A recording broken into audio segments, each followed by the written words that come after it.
Lucio Licinio Lúculo nació en el seno de una importante familia romana. Desde muy joven se enamoró de la oratoria y a medida que fue creciendo se hizo famoso por su elocuencia.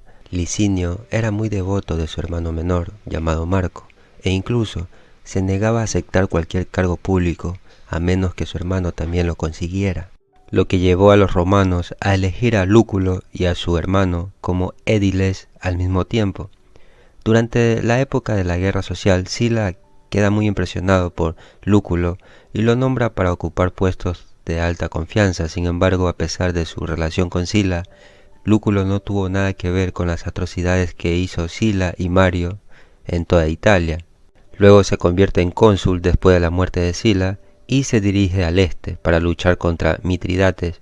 Plutarco describe la campaña en detalle, destacando cómo la disciplina y la cautela de Licinio aseguran la victoria a los romanos.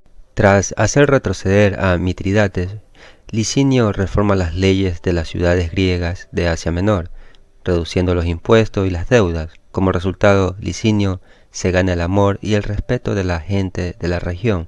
Por otra parte, Licinio intenta capturar a Mitridates, que se ha refugiado con Tigranes, el rey de Armenia. Tigranes se niega a entregar a Mitridates y Licinio marcha contra él. Una vez más, Plutarco describe la campaña de Licinio Lúculo con detalle, incluidas las ciudades que sometió durante su marcha, su cruce del Éufrates y el Tigris y su asedio a la ciudad de Tigranocerta.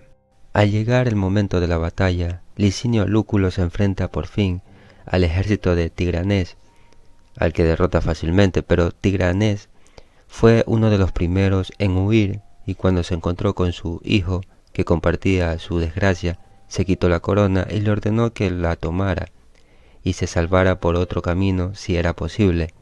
Temiendo ponérsela en la cabeza, el joven príncipe se la confió a uno de sus más fieles servidores y que luego fue hecho prisionero por Licinio Lúculo, de modo que además de matar a casi toda la caballería y a más de 100.000 soldados de infantería, los romanos se aseguraron un gran número de cautivos y la corona de Tigranes. Solo perdieron 5 hombres y tuvieron 100 heridos. Nunca se vio en el mundo una lucha tan notable, y uno de los escritores de la época dijo que los romanos se avergonzaban de sí mismos por haber probado sus armas contra un enemigo tan lastimoso. Tras su victoria, Licinio tomó e incendió muchos de los palacios reales de Asia, y podría haber capturado a los mismos reyes si no hubieran huido como fieras y se hubieran escondido en los bosques. Tanto Mitridates como Tigranes quedaron tan sometidos que nunca se atrevieron a poner más resistencia al ejército romano. A pesar de sus éxitos, el ejército se queja de Licinio y finalmente lo destituyen del mando. En su lugar envían a Pompeyo. Sin embargo, Licinio Lúculo celebra un espléndido triunfo en Roma. Después de esto, Licinio se retira por completo de la vida pública y militar y decide pasar el resto de su vida en paz y comodidad. Construye hermosas villas para sí mismo cerca de Nápoles y Tusculum, que se hacen famosas por sus jardines. Un día, al entrar en el foro, se encontró con Cicerón, que conversaba con Pompeyo. Cicerón y Pompeyo lograron ser invitados a cenar en casa de Licinio, pero le prohibieron mencionárselo a los cocineros. Tenían curiosidad por saber cómo comía su anfitrión cuando estaba solo, pero Licinio los dejó atónitos. Ordenó a sus sirvientes que le pusieran la mesa en la habitación de Apolo, y como los esclavos ya sabían exactamente para qué tipos de comida se utilizaban los distintos comedores, Cicerón y Pompeyo comieron el más delicioso de todos los platos. Sin embargo, a medida que envejece, Licinio se enferma mentalmente y su hermano se hace cargo de él, y muere a los 67 años. Licinio se casó 2 veces, primero con Clodia, hija de Apio Claudio Pulcro, de quien se divorció a su regreso de la guerra contra Mitridates, a causa de su conducta licenciosa y despilfarradora, y en segundo lugar se casó con Servilia, hija de Quinto Servilio Scipión, Con esta última tuvo un hijo de nombre Lucio. Bueno, en cuanto a las comparaciones entre Simón y Lúculo, Plutarco señala que ambos eran comandantes capaces que enriquecieron sus ciudades.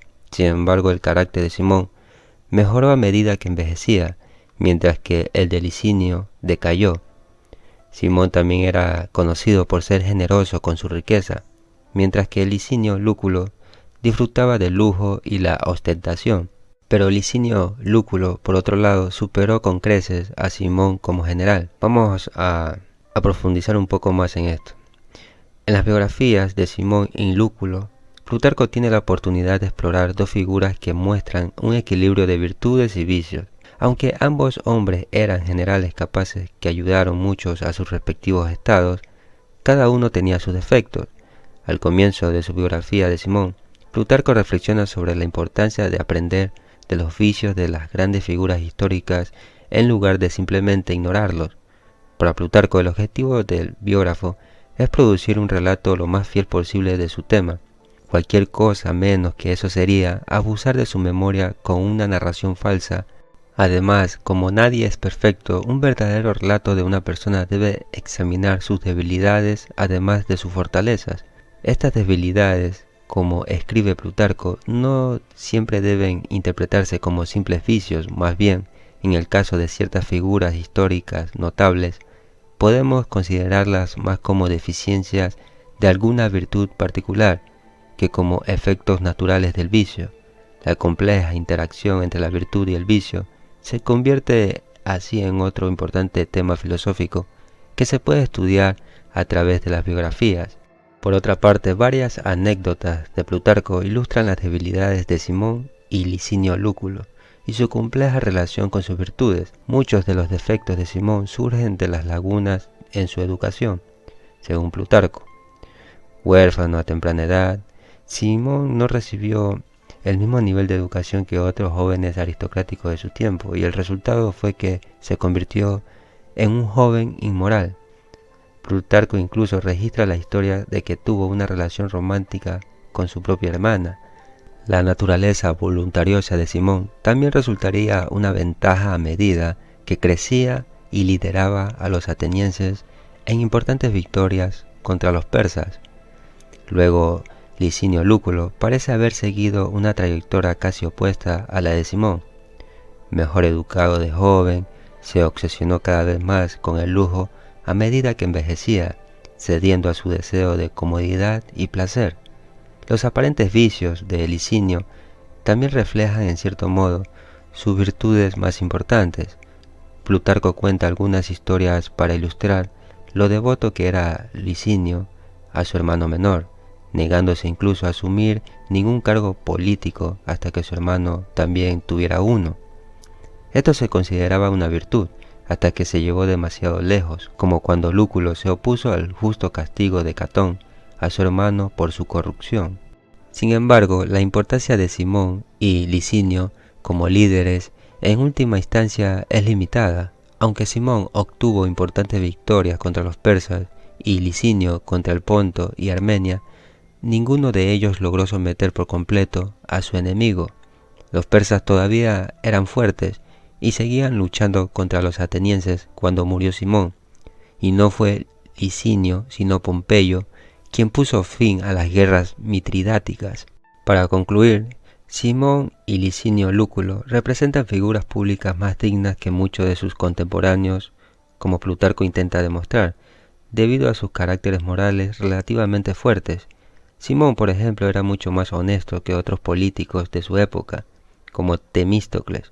De manera similar, Licinio Lúculo nunca cometió los atroces abusos de poder de otros romanos, incluido su propio patrón llamado Sila.